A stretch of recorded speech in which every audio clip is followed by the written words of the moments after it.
welcome everyone. Thank you. There's a short video that we're going to watch before beginning this session, so I'm going to go ahead and turn it over for that.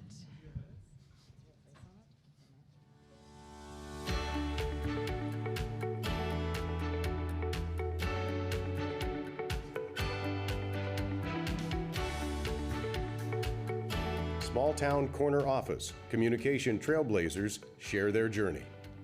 This session will help you learn more about what it takes from industry experts who have blazed trails and worked at the highest levels of media and strategic communication. Our panelists will share their personal journeys and offer practical advice on how to navigate the industry and make a lasting impact.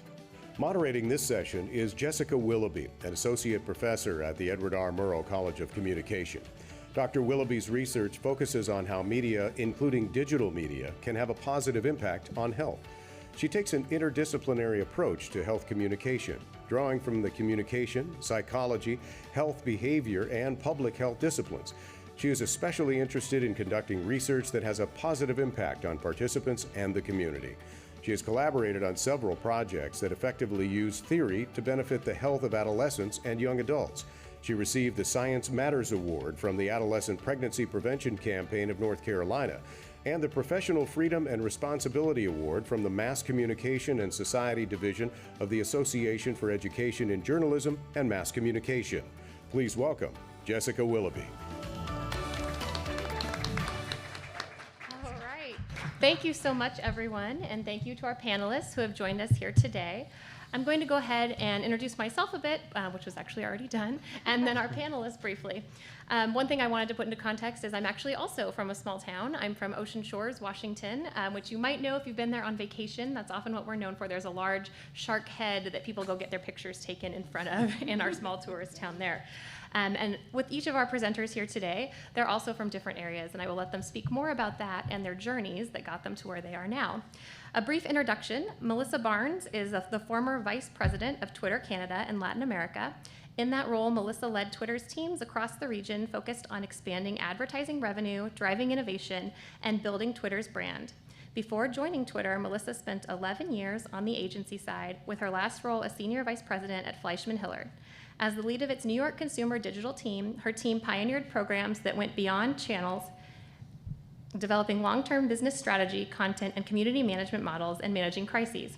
She currently sits on the boards for She Runs It and the American Advertising Federation, and she's from Moscow, Idaho. Liz Pritchard is a Washington State University graduate and media industry veteran. Liz retired in 2021 after a 40-year career in media sales. Most recently, she served as the Vice President, Sales Training and Development for Fox television station sales in New York, a division of the Fox Corporation. At Fox, Liz was responsible for design and management of the sales training program, which produced top-performing account executives, sales managers, and vice presidents within the division. Liz also served as project management lead for sales, traffic, and automation systems utilized by the station group and was part of an executive management transition team deployed to assist with new stations when they were acquired by Fox. Liz started her sales career at KCPQ Television in Seattle, now a Fox-owned station. She also spent 14 years in the Chicago market in management roles with ABC, Disney, and CBS Television. Dan Rasmussen is the Assistant News Director at KABC TV. He's a newsroom manager with 18-plus years of newsroom experience, including more than a decade in Los Angeles and Seattle. He helped launch the 24/7 streaming channel at ABC7. He specializes in creating and executing strategy for all platform products and integrating digital, social, and on-air content. That also includes honing newscasts to deliver immediate, urgent information and leading the effort to create and deliver content on CTV, digital, and social platforms. And last but not least, Steve Weimer is the President and Chief Executive Officer for Boys and Girls Clubs of Silicon Valley and an advisor for Renew Capital, an organization that supports African entrepreneurs. He grew up in a small farming town in eastern Washington and attended WSU. In his time at WSU, Steve served 3 consecutive terms as the ASWSU president. He spent nearly a decade in Washington, D.C. as an advisor and spokesperson for 3 U.S. senators and was elected by his peers as president of the U.S. Senate Press Secretaries Association. He's also held senior executive roles with Nextdoor, TiVo, and eBay. So please welcome our panelists. Thank you.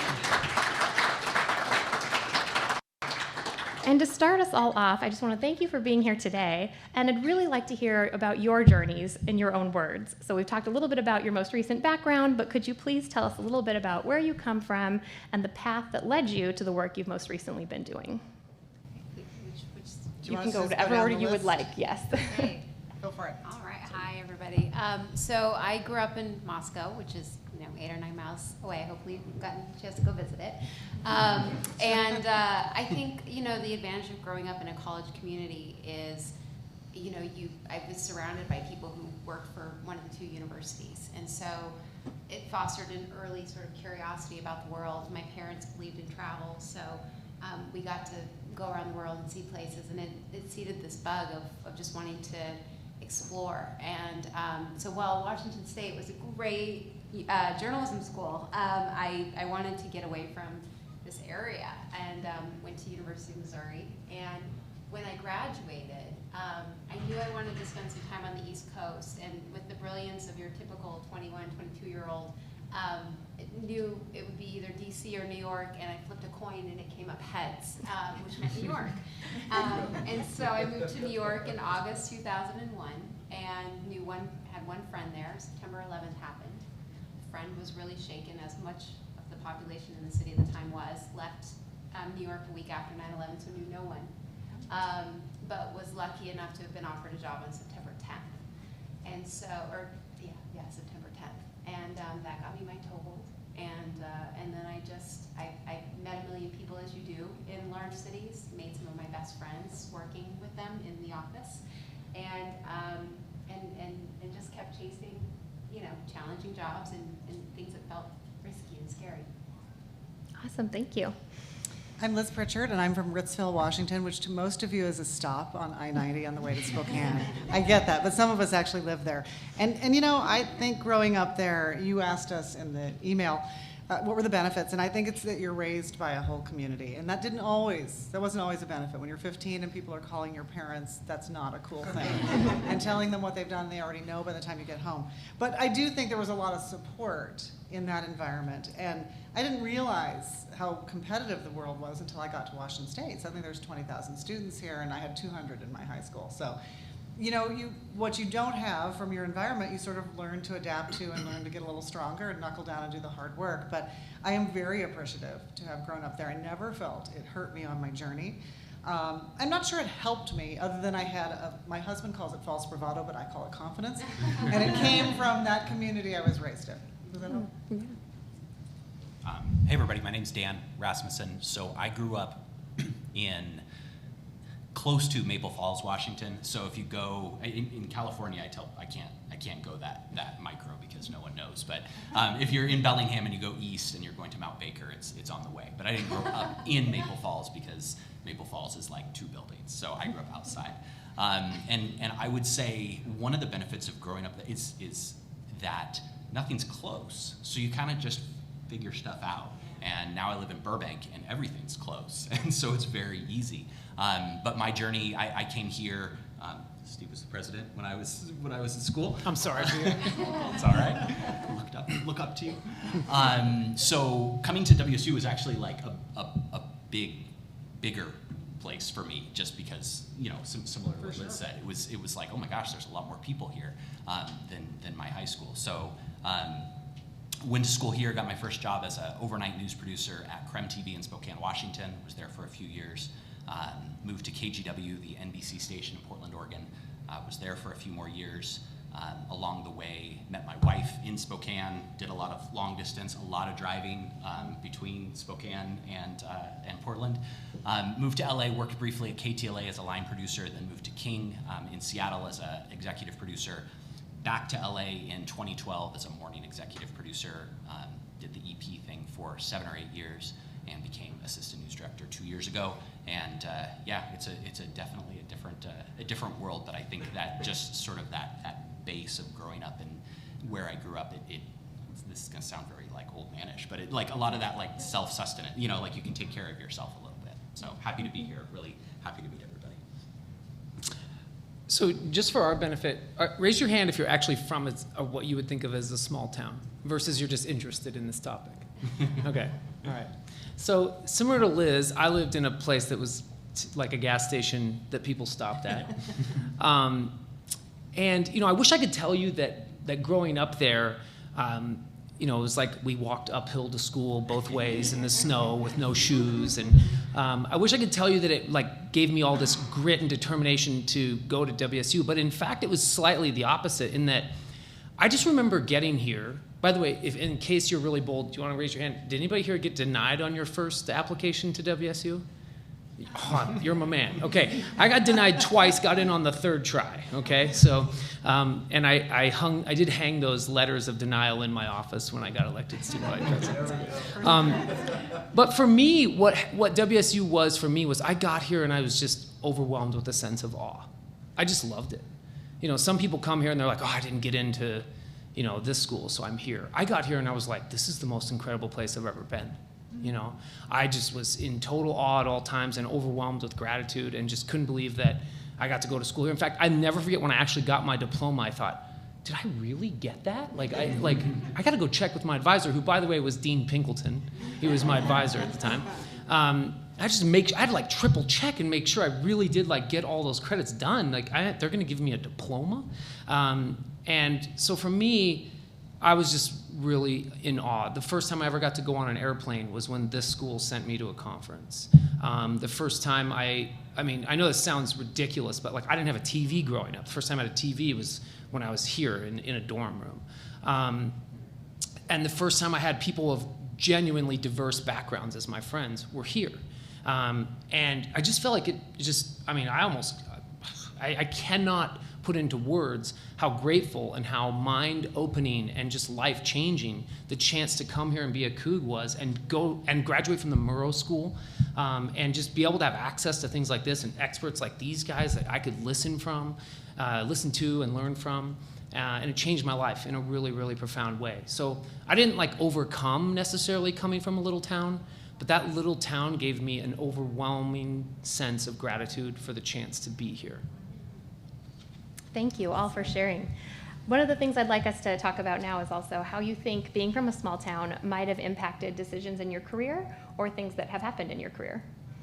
You want me to start this time? Yeah. Okay. So one thing you'll probably learn, if any of you here have a sense of like fear around what you're going to do next or what the right move is, I get a lot of questions from people like, what should I do first? Should I go to an agency? Should I go in-house? Should I go to, for me, I went to DC. I think the thing that impacted me the most was I'm 40-something years old. I was born in 77, so I'm something 40. I did not study math. Not a math major. And I still make, even recently, really big mistakes all the time. And there's no right path. Like, don't waste your time right now trying to chart out your path. I started in college athletics. I went to politics. I went to tech. I got hired and had great job offers, made lots of money, got fired, lost money, made mistakes, had ups, had downs. You know, just I was in DC once when my party was so out of favor, you couldn't get a job because of what party I was in. By the way, Melissa will appreciate this. I was also in DC when my friend Adam Sharp came and introduced what Twitter was to senators. Literally said, it's called Twitter. And they would say, tweet what? So many amazing memories, but I think what it shaped for me was I just learned like I don't have it figured out. And let me assure you that if you have friends who tell you they have it figured out, they're wrong, okay? Because you don't have it figured out. Even somebody, Jen, I mean, there's people here who have had amazing careers, and they'll tell you that they figured it out along the way. And they bumbled and stumbled, and people were kind to them and mentored them and helped them. And, you know, some people tend to have a smoother road than others. Mine was up and down. Yours probably will be too, and it's okay. So that small town piece allowed me to sort of feel freedom in that, and I hope I can keep learning until I grow up. Yeah, everybody, right, fake it till you make it. No, I mean, everybody's figuring it out, right? And so just keep on pushing forward and do the best you can. I think, I mean, I work in news, right? So one of the benefits of growing up in a small town is I think it gives me a perspective. I live in a really big city, and I grew up in a really small town. And so I haven't lived in that small town in a long time. When I flew into Spokane and was driving and it was snowing yesterday, I was like, well, what do I do? So I can't say that I'm, you know, like wonderfully connected to the state of Washington anymore. It's been a while. But I think that just the perspective of having grown up in an area that is so opposite of where I am now, I take pride in that. I take pride in like the voice on my shoulder of, hey, just because a lot of people here feel this way. That's not how everyone feels, and I think that's so important in journalism, right? Like, telling the truth and all of those things are really important and really key to what we do, but also just realizing that not everybody has the same experience. And I think that, there's a whole lot of different types of diversity, and sort of that diversity of background. It's important on so many different levels. And yeah, kind of coming from a tiny area with a gas station, and an elementary school and a restaurant, it just having that perspective helps a lot when making decisions and hearing people and understanding people, which is so important right now. I totally agree with that. And coming from Ritzville, I did have some natural curiosity, wanderlust. My parents were open-minded about this, and they let me go to New York City the day after high school graduation because I had a cousin who lived there. And by the end of the trip, I'm leading her all over town, and I thought, okay, this is kind of weird, but I could handle this. I could work here. And again, that false sense of confidence that I probably possess and fake it all the time. But I noticed it came up on interviews from time to time. I got my first job in Seattle, and that was a great experience. And I really wanted to work in a large TV market. That was my goal. So I flew to New York City and stayed with my cousin. And I wrote snail mail letters. There was no email in those days. It was the 80s. And I was shocked at the number of people that would see me. Now, I had a little bit of sales experience here. I worked in ad sales my whole career. And people saw me. And out of that visit came 3 different job offers, one in New York with an ad firm, one in Chicago, and one in LA. And I ended up moving to Chicago where I knew not a single soul. And I was so excited. I had going away parties. I'm going to LSTV in Chicago to be on their sales team. This is going to be the greatest. And then people from Ritzville that had been there said, oh, that's going to be great. And other people would say, aren't you worried about gangs? And I go, I'm really not. And okay, I've been there. It's kind of cool. But, I got on that plane and I burst into huge tears, which is unlike me. I'm not really a crier. And the flight attendant said, what's wrong? And I go, I'm just moving to a place where I don't know a single soul. And but it was the friendliest place I have ever lived in my life. Chicago welcomed me with open arms. People were inviting me home for the holidays. And so I felt like it was like Ritzville. Like these people are so nice to me. And my friends from Washington State, I've got a gang of 8 women that I hang with regularly, and we all went to school together here, have visited me in London, New York, in Connecticut where I lived, and in Michigan where I now live. And they said, you always recreate Ritzville. I go, I don't even know what you're talking about. And they go, no, you find this cute little neighborhood where your butcher, your baker, and I said, I suppose that's right. And so I just find it wherever I go. But I think there is a comfort in community for me. And it's easy to find, even in a big city. If that helps. I love that. Yes to everything that you heard from this group. I think one of the greatest gifts that growing up in a small town has given me is curiosity and sort of seeking out novelty, always looking for something new or something different, and really appreciating that when you see it. The worst people to be around are the people who are bored. I think if you're bored, it's your own fault. And the smartest people I've ever met are incredibly, incredibly curious. I mean, like brilliant people. And it's because they always want to see more and understand why, and they can look at this bottle and have questions about it. And so I think growing up in a small town where you only had 5 restaurants or 1 gas station. Yeah. Apparently I was the most cosmopolitan of the people here. That's a first. But it actually meant that I was always trying to put myself in a new situation and continually learn. But 2, I never took it for granted when I saw it, and I was excited. And guess what? People want to be around people who are having fun and are interested, and those are people you want in your teams. And so I think it gave me some really good qualities that I never want to lose that. I don't ever want to be bored or I've seen this or and smug. Just accepting. Yeah, exactly. Those are the worst people to be around. And so. So that piece of it I really appreciate, and I've gotten a chance to spend a lot of time in Moscow recently, and I love it. And you're continually finding things in this tiny little town to be excited about. So I think that's a gift. Can I add onto that? Please. I thought of something while Melissa was talking, and I think what I learned in all my travels to various cities is that my in-laws were appalled when we decided to move to London. They thought we were insane. And I think there's something you learn when you live outside your home. And you find out people aren't as different as you think they are. And there's a lot of nice people in England and all over Europe and Chicago, good neighborhoods and bad. There's a lot of good people. So you learn something when you live outside your home. And I think particularly when we lived outside the country, not everyone thinks we're so great. And I remember telling someone, and this is, okay, you'll think this is funny, this is silly, but I wanted to be the best version of an American while I was abroad because they didn't like a lot of us. And I was relaying this story to a man in Northern Ireland a couple of years ago because we had some friends that moved there, and he goes, what? I go, best version. He goes, oh, I thought you said best virgin. And I go, sir, that ship sailed a long time ago. So, pretty nice everywhere I went. So. Excellent. Yes, I think that's so nice that you can talk about these different experiences about where you so many live. appropriate things I could say, but I'm not going I know to. this is taped, and that probably Not wasn't the right going thing to do. Be good. Anyway. No, any other comments to add on? No.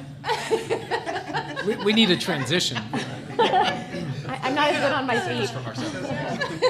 I do want to know, though. Let's talk a little bit more, even more broadly than about our specific experiences from the small towns. But in terms of the positions you've held and the different areas that you've worked, what skills or experiences do you think have most prepared you for those positions? Why don't you go first this time? Want me to go first after my last one? You're on Keep a roll. rolling. You're on a roll. No, I think that what I've learned over the years is that you really have to do the work. I've never been the brightest girl in the room, but I can outwork anybody, and I still can. And by doing that work and really learning the homework, if I was calling on an ad agency, learning not only about, I'm not one of those that learns just about the buyer. I never knew their birth date, but I did know how to take care of their customer, at their business. So I think it's preparation. I learned some of that here. You've got to be competitive, which was hard coming from a small town, because I didn't necessarily have to be that competitive in Ritzville High School, but I certainly had to be in the city of Chicago. So it's knowing your customer, it's doing the work. It's just such a simple thing to say, but that's it. For every job I prepared for, and ask for the order. That's a salesperson's remark, but you ask for the job. I think I've counseled some of you already on how to have your first interview. Make sure you ask. Do you think I'm the right fit for this position?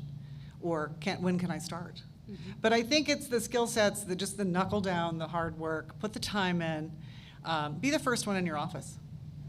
I had a really mean boss in Chicago. My boss's boss was a tough guy. He got fired for sexual harassment 10 years after I left the company, so he was mean. But I would beat him to the office every single day because I thought he is not, and he did get on my case. In the interview, he asked about where I was from. And I said, isn't it just a few more zeros on the end of that number? I mean, in Chicago, it's just a bigger number, but it's the same math. And, he thought that was a smart aleck remark. And, as it turned out, I did a good job for them. And he laid off after a while, but gave me a very hard time in the beginning. So it took some inner grit, fake it, like you were talking about, until you make it. But I think it was just doing the work and making sure there was nothing they could complain about when it came to my work ethic or my ethics. Yeah, I think that's foundational, right? It doesn't matter where you're from. Like, put in the work hard. But I also think in dealing with other people, right? I don't know how it's been for you guys, but I feel like a lot of my job is dealing with other people's problems. Sure. And like, someday I will get a sign that says everybody's the star of their own movie, because everybody's and I don't know that I learned this where I grew up, but like, everybody's got their own, they're the center of their universe. And so I think that when dealing with people, whether you are trying to pitch something or sell something or tell somebody to work a shift that they don't want to work, or whatever the case, just remember that their first motivation is themselves. Like, that's always going to be the case. And I think that helps me a lot when I have newsrooms are high tension. There's a lot of quick decisions made all the time. And so as a result, things can get a little heated from time to time. He worked with a sports producer at our station who is known to raise his voice as an intern at ABC.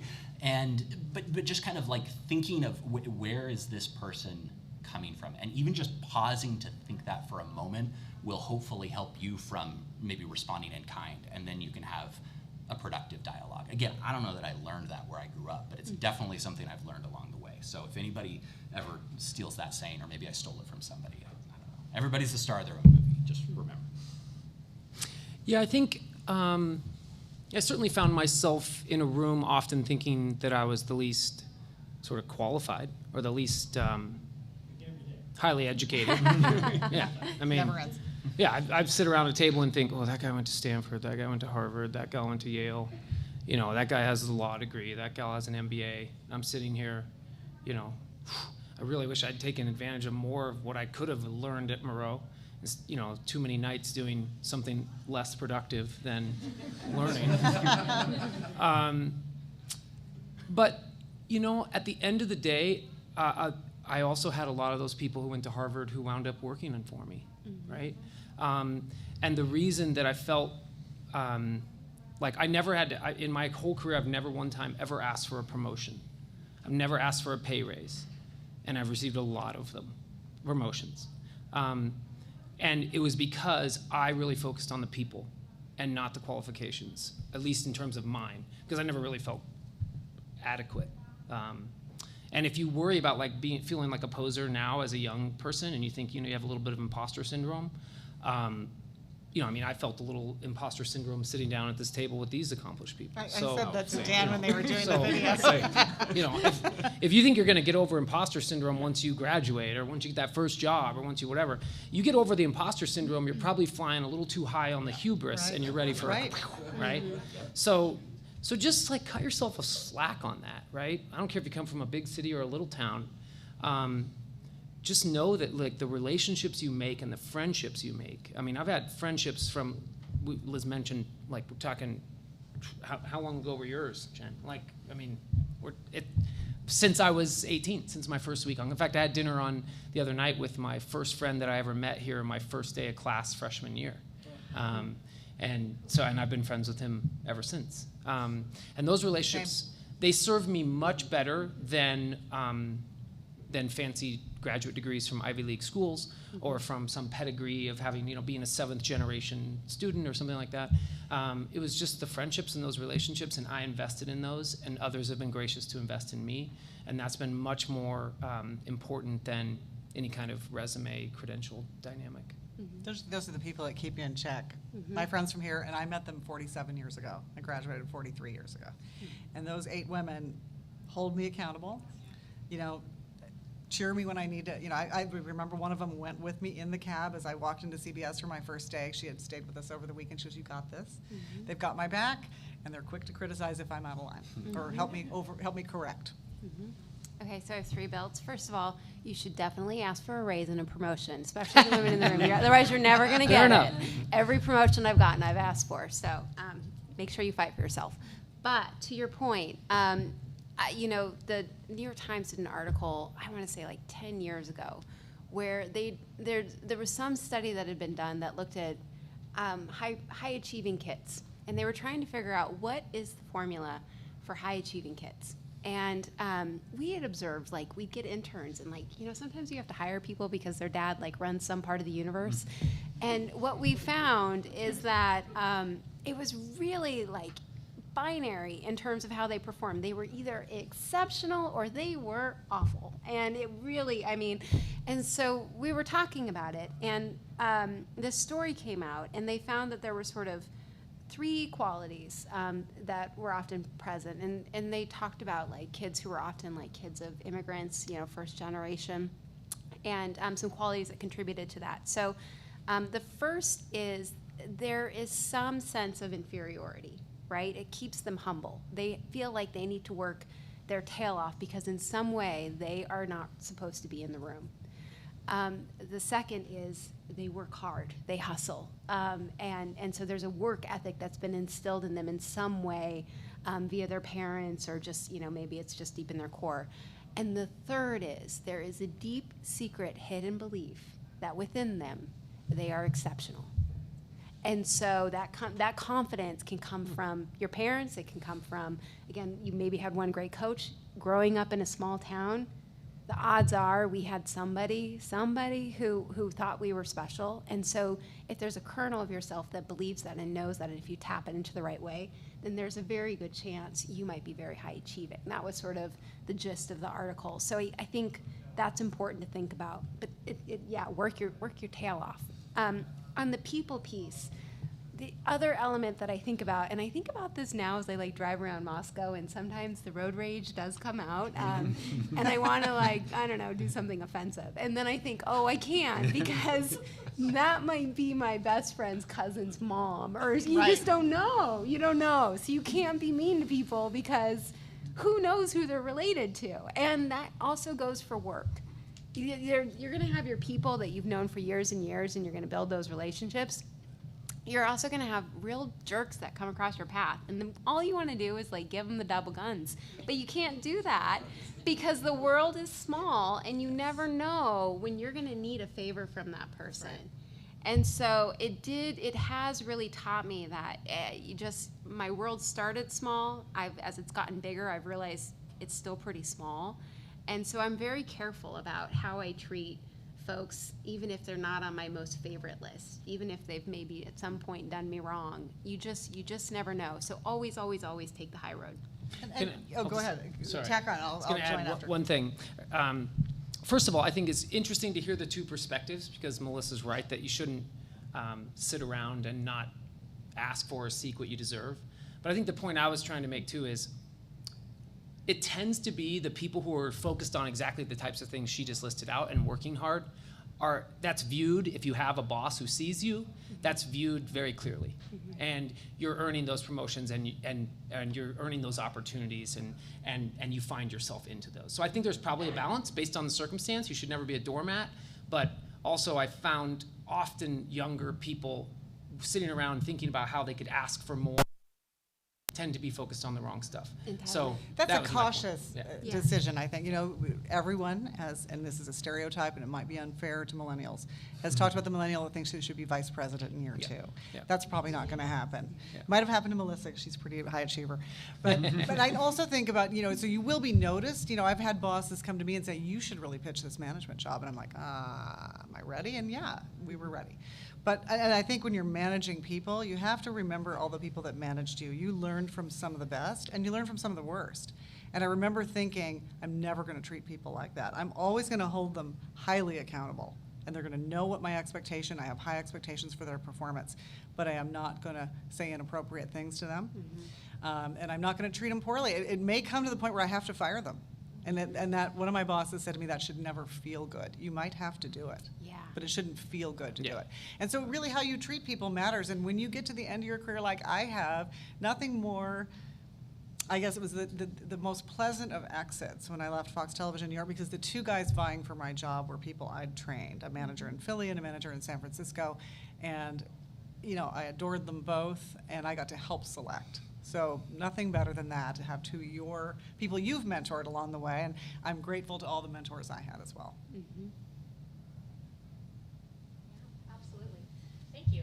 So as we talked about too, we have a number of students who are in our audience today, and is there just any advice that you have for students as they're starting out? Yeah, I have some. Yeah. And I think I've been talking about it all day. Of course I have some. Too much to say. I think you need to be able to tell me your story when you come to interview. I want you to have a reason to be there. You didn't just, I can't tell you how many graduates from fine universities, probably including ours, that have said, I just want to be on TV. No, tell me what it is that attracted you to this job. And tell me why you're a good fit. Know what your worth is. What's your skill set? What are you best at? And how does that apply to the job? And it can be an entry-level job. And not just I'm a hard worker, because everybody tells me that, and not that I'm a people person, because I would hope so. It has to be a little bit more specific. And so I was just talking to a young woman about her potential first interview, and she wanted to be on the creative side, and so we started talking about ways she could ask questions. And so I do want to hear from you, and I want you to do some homework before you come see me, like I mentioned before, so that we can have a really intelligent conversation. The other thing I would tell all of you to do is to use us and all the alumni network that you have available. You can troll through LinkedIn and find every WSU grad that's on there. You should take advantage of the board members that are here everyone will take your call.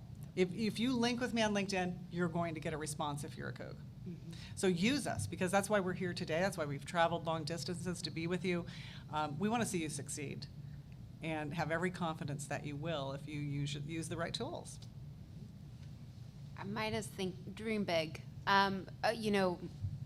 When you are 22 years old, the reality is you're very similar to all the other 22-year-olds who went to all kinds of universities.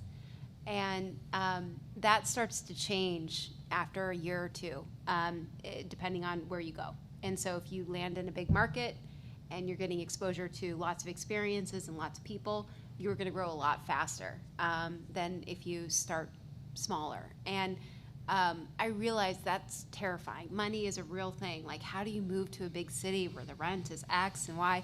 Be ready to suffer. I mean, my younger brother lent me $1,500 from his book fund for school. My parents never knew at the time, so that I could, put a down payment down on a apartment. And I lived off tuna fish and popcorn. And I said yes to every man who asked me out to dinner so that I could eat.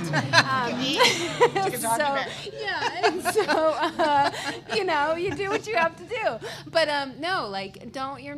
you're not going to live in the West Village and have a giant apartment and all of that. Be prepared to suffer. That's what you're supposed to do. You're supposed to schlep and do it, because once you get that opportunity and just a toehold, as somebody who graduated in 2001 when the first tech bubble burst, there were no jobs on the market. And so I just got a job in the industry. It wasn't my dream job, but it got me there, and it paid me enough money that I could, afford a tiny little apartment that did not have heat in the wintertime. I mean, talk about like going up the mountain both ways to get home.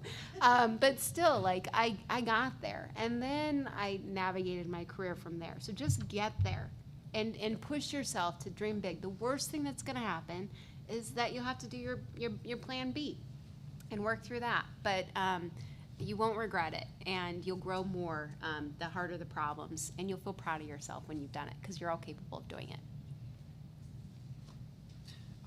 I think, I think the only place I've ever walked uphill both ways is here, by the way. Just, right? Yeah, like, for sure. you guys can all relate to that, right? Like, you're going to walk uphill probably on your way home. Yeah. No, I mean, echoing, put in the work, be prepared for the journey. Like, if you're going to be in a news industry, like, job one is not most likely where you're going to stay. So look at it like TV grad school. I had so much fun working in Spokane. It was TV grad school. Like, Melissa Leck was speaking earlier on a panel, the news director at KXLY. She and her husband were some of the very first people I met out of college. They were so nice to me and my friends, and I still consider her, like, a good friend to this day. And, our paths have gone completely different directions, but those experiences, they're foundational, and they'll build. And the other part of putting in the work is just, like, bring something to the table. Like, be prepared, for sure, but, like, I want someone who, if they're a newscast line producer, I want them to be able to fill in as an executive producer when that person's off. If they're a newscast writer, if they're a reporter, I want them to be able to fill in as an anchor. So think of that next job up, and be kind of prepared for that coming in.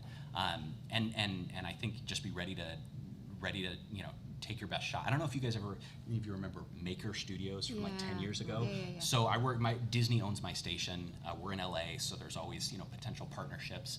And I had this idea, and I talked to my boss about how we could work with Maker. And the next thing I know, there's a meeting, and Maker's there, and my boss is like, "Your idea, Dan." I had not given that idea any thought beyond idea. So, and I didn't quite realize what this meeting was going to be. And so I contributed nothing because I was not prepared. I mean, it was a decent idea. I don't remember what it was.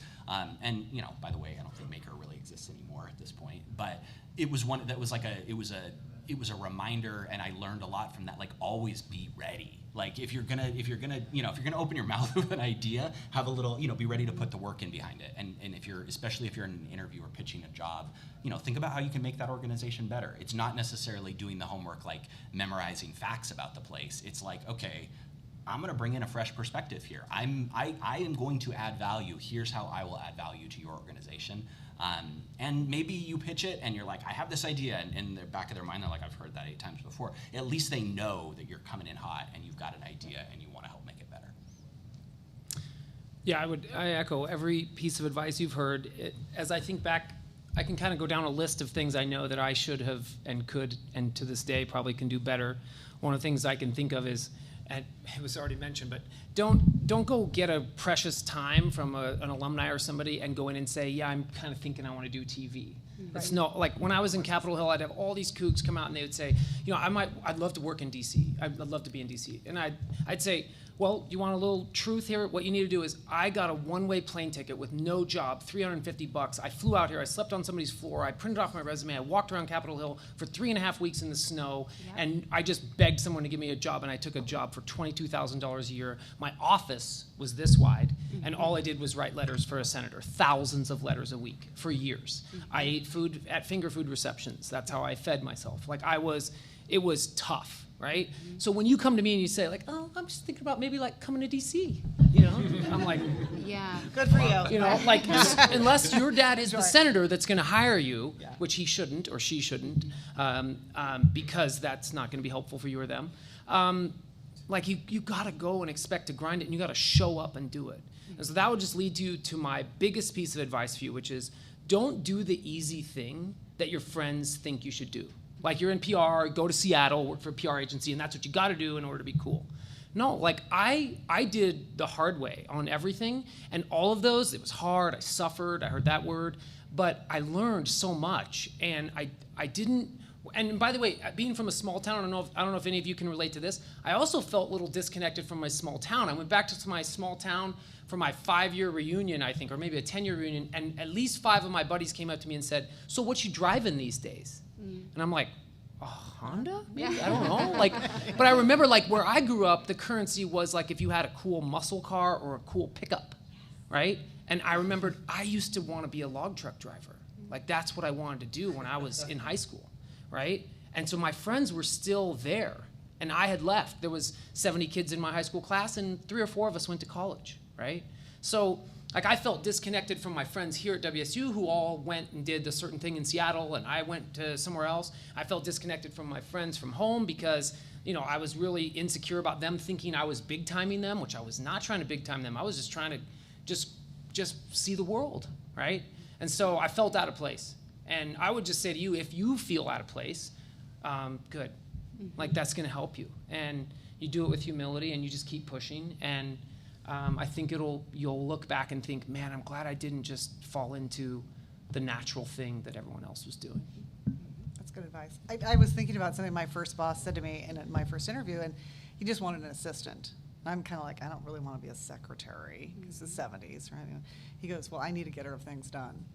And he said, he had fired like 5 assistants. Yeah. And a lady had approached me about pitching the job, and I thought, he goes, what do you want out of this? And I said, I want to learn the television business, and who better to learn it from than the owner of this television station? And he goes, okay.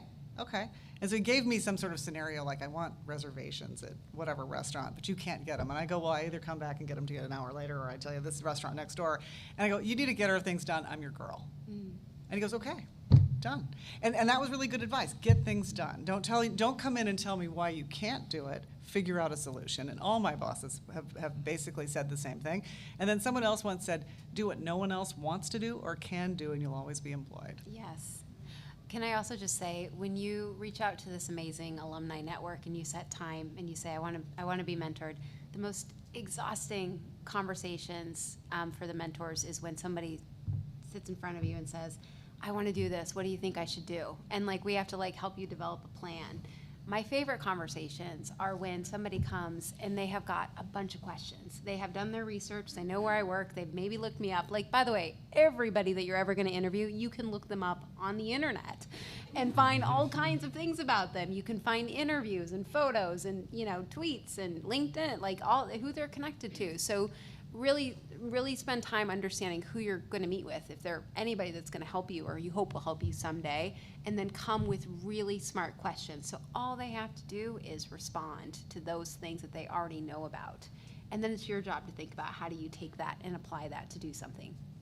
Somebody earlier was talking today, I think it was Adam on our Murrow board, about turning, when you get asked a tough question you don't know the answer to turn it back into a question. And that is a skill set. You could say, before I answer that, this is buying you time to think, but I'd like to ask you another question. How did you get to this point? So you can phrase it differently, and then they keep talking, and that gives you time to think of the answer to the first question. So there's some tricks you can use. It helps. Absolutely. Let's go ahead and turn it over to questions now. We'll start over here, and then I couldn't talk. okay. I've got a loud voice.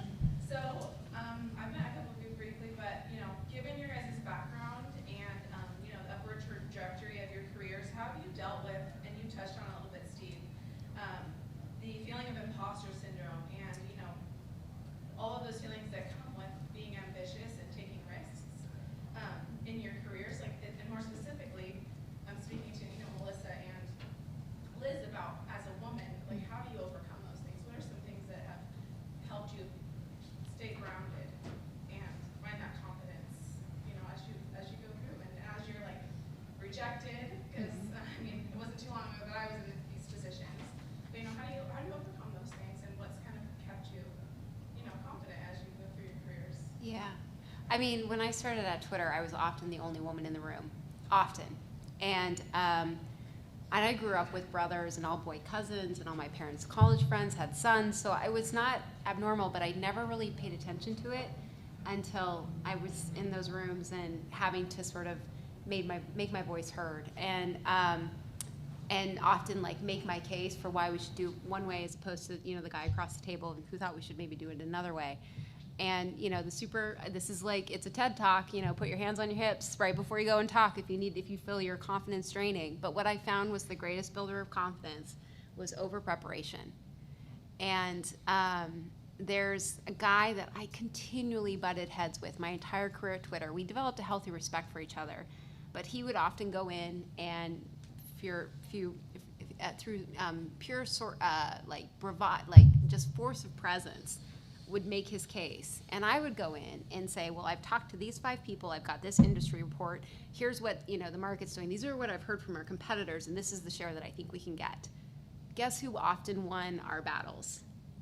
And so, when you're nervous, you just dig deeper and think about how do you make sure that you've nailed this. And then you do, like, there's something to be said about faking it, and the more you do it, the more confidence that comes just by virtue of doing it. And so that's how I approached it. I think that's really good advice, the over-preparation we've been talking about the whole time. But there is something deep inside where you got to dig in and get it, right? And say, I never felt that because I was a woman I got special privileges, but I also didn't feel like it hurt me. There were plenty of women trailblazing before me that felt they needed to act and dress like men to compete with them. I never thought that way. But I will tell you, this is kind of a funny story. One of my bosses, who I adored, the first person who put me in sales management, and he was a really sharp guy, I really liked him. He goes, what I like about you, Liz? You're very feminine, but you compete like a man. And I go, Sam, that's not a compliment. And I knew him well enough that I could call him on it. And he goes, well, I'm really sorry. I go, that's such a backhanded, wrong thing to say to me. Sometimes you got to stand your ground a little bit, especially with someone you truly admire, respect. I'm like, you cannot say that. So sometimes you just have to stand up for yourself in an appropriate way to get through that. And I had, fast forward to a number of years later, I'm in New York City, and I'm in an agency doing a panel discussion like this. And one of the young people said, do you think you're a role model for young women in the industry? I said, I hope I'm a role model for young people in the industry. I am a mother of a son. I've raised him to respect his female colleagues. I don't think, they also asked me about glass ceiling, and I said, well, I don't really think there is one. And a lot of women are going to disagree with me, but if you work hard enough and you keep going, many women take themselves out of the workforce, which is okay. That's a choice. And if we did anything in the 70s, right, is we fought for choice, not to criticize each other. And so women take that to heart because we're often each other's worst critics, and that's not fair. So, does that help? Yeah. Okay. I'll add one thing. As a woman, you can't necessarily, I certainly can't put myself in the shoes of a woman, and typically a woman who's like, especially out in DC, often the only woman in a room, right? But I just so happen to be blessed in my life to be married to somebody who I respect and admire, who's a lot smarter than me, and more accomplished and cooler, and somebody who I would sacrifice for in lots of ways. See why the marriage works, right? For sure. By the way, I once went back to her alma mater. She was a Division I athlete at Mississippi State, and the president of the university came to greet us and was treating us like royalty, and told us, me and my sons, my 2 older sons who were with us, the story about how my wife had started as his assistant, literally as like a secretary. And fast forward 20 years, my wife's career had exploded, and this man had gone from being a chief of staff in the Senate to the president of Mississippi State University, and considered my wife like one of his dear friends, who started as an assistant with him, right? So it's just an interesting, and she often then went on to be a foreign policy advisor in the Senate, and often had to tell bureaucrats from Middle Eastern countries, hey, there's 4 people in this room, 3 of them are men, you keep looking at the men, but I'm the one in charge. So you can address your comments to me because this is my staff who works for me, right? So I tell you that story just to simply say that a lot of men you're going to work for, as you look at a boss this morning, Melissa talked about like evaluating the kind of person you might want to work for. I do think there's something really important in thinking about how you see a male colleague, a woman colleague standing up for other women, or a male potential supervisor, if they've had lived experiences that help them generate just a natural sense of respect and equality. Those are really important traits that I think will help you, and that you can sniff out usually. And sometimes you'll be wrong, but man, if you find a fierce champion like that, no matter the gender or the situation, that's a good person to work for. Mm-hmm. Yes. Absolutely.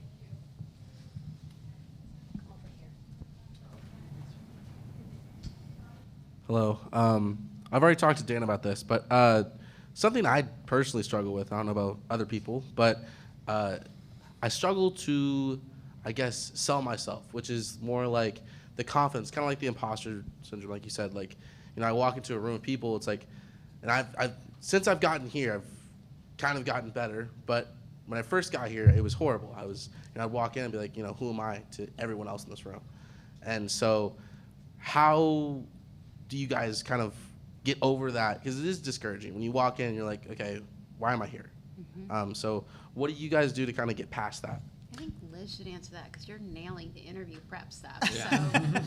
I think it's still part of the preparation, but so now it's preparation for yourself.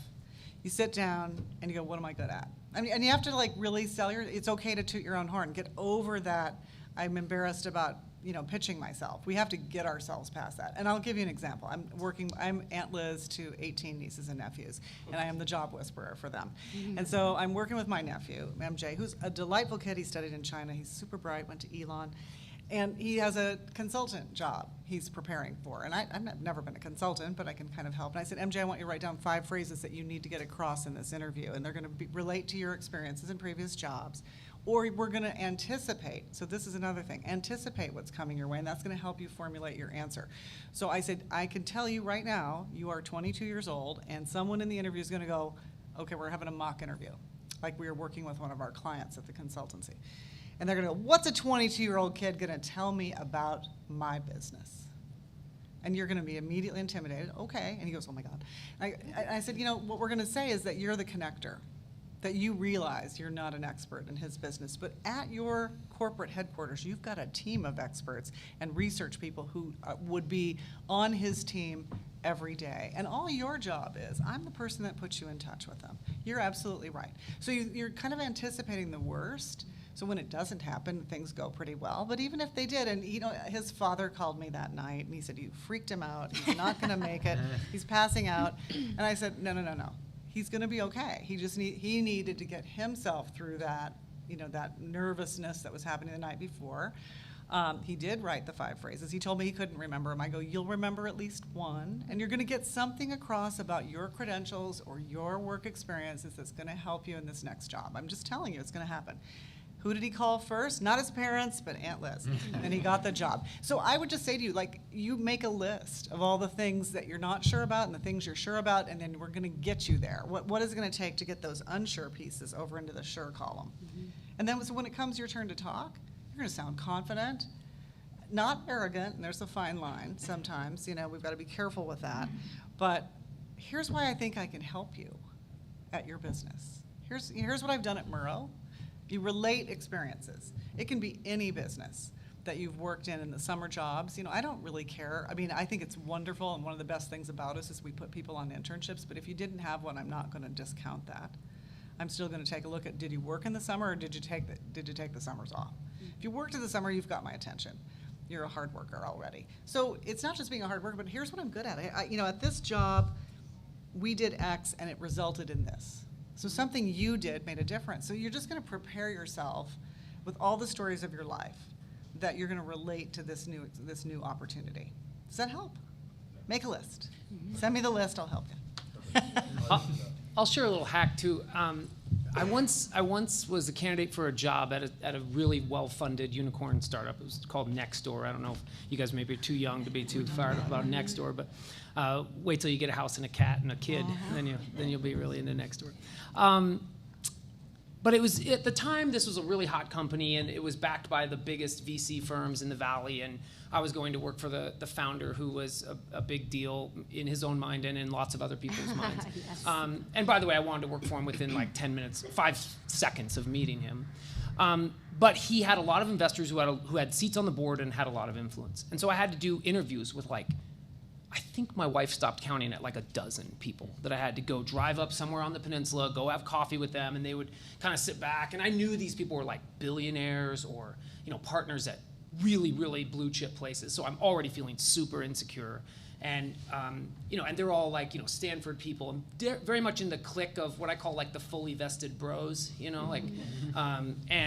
like they'd pull up in their car that was worth more than my house and that kind of stuff, right? And I just accidentally stumbled into a really good way of navigating through that. And on like the third or fourth one of these meetings, I figured out what I was accidentally doing was I was asking them questions. And multiple times in these interviews, because Liz was referring to more of like a traditional interview, I think, yes, where you're kind of entry sitting level. across the desk, and I think that's brilliant advice. But what I found myself in, and this has been true for me over most of my career, is it was more of like an informal interview. It was more like I'm vetting you so I can call my guy who's the CEO and tell him if I think you're thumbs up or down, right? And so it wasn't across the desk with a resume, blah, blah, blah. And I was asking them all these questions, and after the first 2 or 3, I would get feedback from the recruiter, and they would say, wow, that went really, really well. You killed it. I was thinking, what did I do that killed it? Like, how was I smart? And I about peed my pants in the middle of that, right? And I realized that they were talking. They were talking the whole time. Right. They were telling me about they went on a hunting trip, they went on a fishing trip, they have a place in Tahoe, they were skiing, they were doing this, they were doing it. And I would say, oh, that's so interesting. You were at Facebook in 2008, and they would just keep talking. And then we'd stand up and they'd be like, brilliant, I think you'd be awesome. Yeah. You'd be awesome. I'm going to tell them, you're great. We should hire you. That's fantastic. And I'd be thinking, wow, okay. So they were the ones doing the talking. And it kind of helped me. There's a lot, like that's some Freudian stuff in there, right, to dig into. But what it kind of taught me was to be prepared with just some smart questions, too. And questions about like, so why do you believe in Nextdoor? And all of a sudden they talk for like 10 minutes because they wanted to prove their thesis of why they were an investor. Then I'd say, well, how did you wind up at Greylock as a partner? And then 10 more minutes. Pretty soon you get a half hour in, they think you're brilliant, you're out of it. And I also learned so much that way. But it changed my mindset from me thinking I had to sell myself to more I had to relate with them. And the way to relate with them was to hear from them instead of telling them about my rather unimpressive self, right? And once again, everybody's the star of their own movie, right? You let them talk, they feel good. Well, and when I would hire, one of the qualities I'd look for is intellectual curiosity. And a big part of the interview is what are the questions this person asked me at the end. And if they asked really thoughtful questions that showed that they'd been paying attention in some way, that was a major, major plus.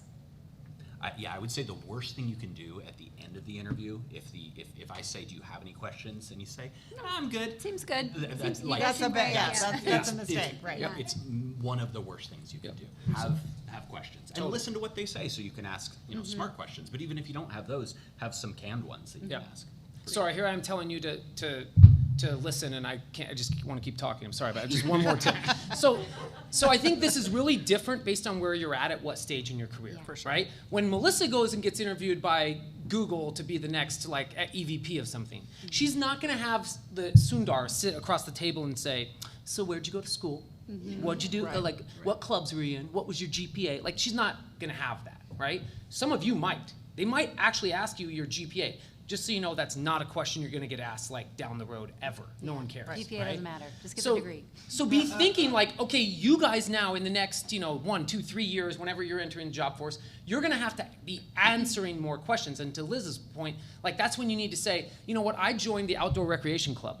And I really loved it because I was really into mountain biking, and I added 65 people to the club, and it was really cool. I learned a lot of real world experience just about problem solving by working at the ORC, right? Or I was in a fraternity, and you know what? I was the president of the fraternity, and 40 of the guys in there were, most of them were irresponsible, and it was my job to like keep things from going over the edge, right? Like these are real life things. That's what you can manage in your purview, and those will be good questions. As you go later in your career, they're just going to be like, oh, tell me about that last place you worked, right? So it'll evolve as you go, but you have to leverage the tools in your toolbox now, which are whatever things you can get involved in and learn from at this stage of your life.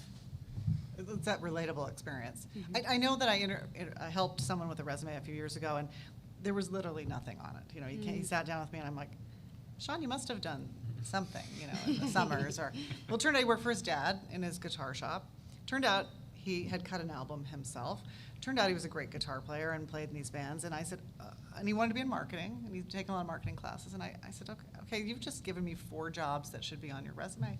So because it's your family's business doesn't mean it shouldn't be on there. It's valuable experience. You've written a business plan for your father. You did something that resulted in increased sales. And I said, I want you to talk to every single friend of your dad's and find out people in the industry. And so then I was in New York City, and I was thinking about him, and we worked at a nice looking resume. And I said, I shot him a note, and I said, I was just kind of trolling Glassdoor and LinkedIn today, and I saw this. He wasn't ready for the job market. He was going into an internship. He wasn't quite graduating. But I said, this is the kind of job you can apply for when you get out. It was a marketing assistant for Fender guitars. I go, right up your alley. This is the job you start in, like these type of jobs. And so you're going to start looking for stuff like that. You got to think about, again, where do I fit? And all these experiences he was sort of hiding should have been right there front and center. I had another guy who came and also didn't have much on his resume, and I said, why, are you in any clubs? Did you participate in anything? And he said, no, my girlfriend and I take care of her grandmother. I go, elder care is a job, and I want to see it on here. Because you've done work-life balance like none of us have had to do, and that's valuable. You know how to do it and still get your degree and still. So, really think about what you've done, and don't be ashamed to put it on there. We'll help you. But I think it's all good advice that everybody's giving, and we keep thinking of things as we talk to each other. Get you ready. Absolutely. Thank you all for the advice that you've shared. We've actually hit the end of our time together today. So I wanted to give a quick reminder for a few things that we do have the Student Work, Creative Work, and Research Showcase that's happening at 6 p.m. over in the Cub Ballroom. And then our Lifetime Achievement Award keynote is tonight at 7 p.m. with Dean Beckett. So I encourage you to attend those. And please thank our panelists for joining us today. Thank you.